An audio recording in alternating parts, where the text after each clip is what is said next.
Fleet Street legend Kelvin Mackenzie is coming up later tonight, but first I'm joined by former Conservative Minister Anne Widdecombe, and Rishi Sunak attended an EU summit in Grenada today to demand European leaders follow Britain's tough action on illegal migration. The Prime Minister will highlight to the European political community his efforts to crack down on small boat crossings in the English Channel. But there's already been tensions between those attending because the Spanish hosts refused to put migration on the official agenda for the meeting, which sums it up, doesn't it? Sums it up. Oh, great, we've gone to Spain, we've got some EU cooperation with a group of people who didn't want to talk about it in the first place. Anne joins me now. Can we count on the support of our European neighbours, Anne? Well, of course we can't, and we've already had solid proof of that. We had it with France. I mean, we have given France millions. And what do? Absolutely nothing. And, you know, the definition of insanity is doing the same thing over and over again and expecting a different result. And the reason that Rishi Sunak does this and is relying on the EU to sort out Britain's problems is because he has no solution. He has done absolutely nothing. Now, he and Suella have talked a great deal. They've talked about what they're going to do. I mean, I support Rwanda, but, you know, the Prime Minister doesn't seem to have any means of speeding that up. Meanwhile, they haven't done what they should have done, which is to get the asylum seekers out of hotels and into secure accommodation. Haven't done that. They haven't done any of the deterrent things which would have actually made people less likely to want to come here. They've done none of them.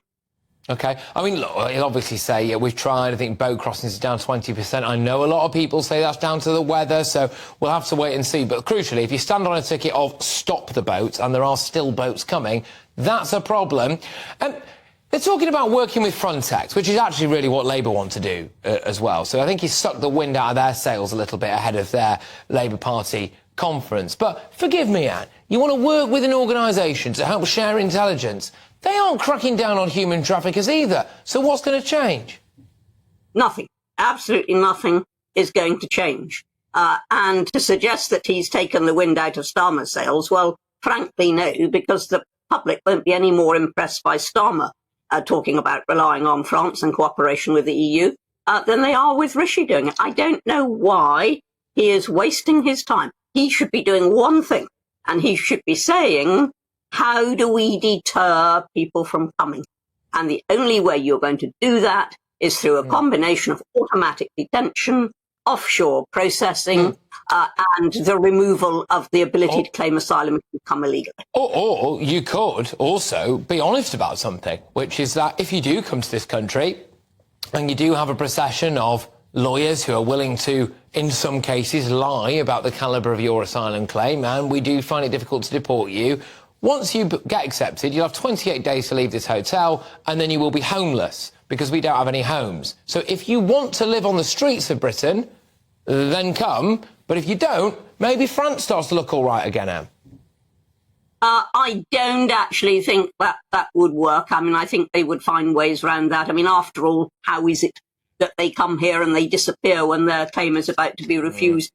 They manage to keep themselves, they manage to work, they go into the underground economy. I don't think that is the solution. I think the solution is to deter them from coming in the first place. And the other solution, of course, is to make some effort to actually turn back the boats, which is what Australia. We don't do that. But it takes someone who's very brave, Anne, because, you know, look, you're one death away from all of the headlines being, you know, you're a murderer and you're this, that and the other. And again, you know, that doesn't curry much favour with me. I don't want to see anyone die in the Channel, of course not. But then you have to think, well, are we the murderers for turning the boats back if somebody does happen to unfortunately die? Or is that the human traffickers? Is that the people who've willingly gone across the busiest shipping lane in the world? It's an unpalatable thing to say, but no politician wants to be the person who is accused of killing people in the Channel, do they?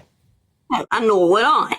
But that's not what I'm saying. I'm not saying that the Navy should, you know, force the boats back and nudge them back into French waters.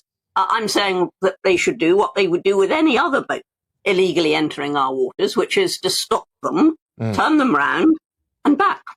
OK. That's And I think I've just about got time for another little one with you. OK, so the Governor of the Bank of England has championed the opportunities created by Brexit, saying it has protected Britain from global economic headwinds. Andrew Bailey suggested Britain has fought off pretty dire warnings from economists and so-called experts after leaving the European Union. So does this prove that those doom-mongering Remainer economists and so-called experts were wrong, Anne? Oh, yes, and Andrew Bailey was pretty doom-mongering himself. You know, he's never been a great proponent of Brexit.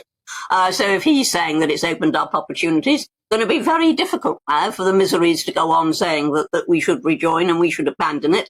It has been a limited success because it hasn't been properly embraced and dealt with.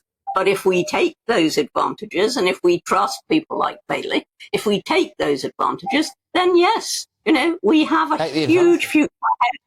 Why we've never sought competitive advantage, Anne, is the thing. And the reason I'm cutting across you, I'm very sorry, is because we are bang out of time. It's the wonderful Anne Widdecombe there.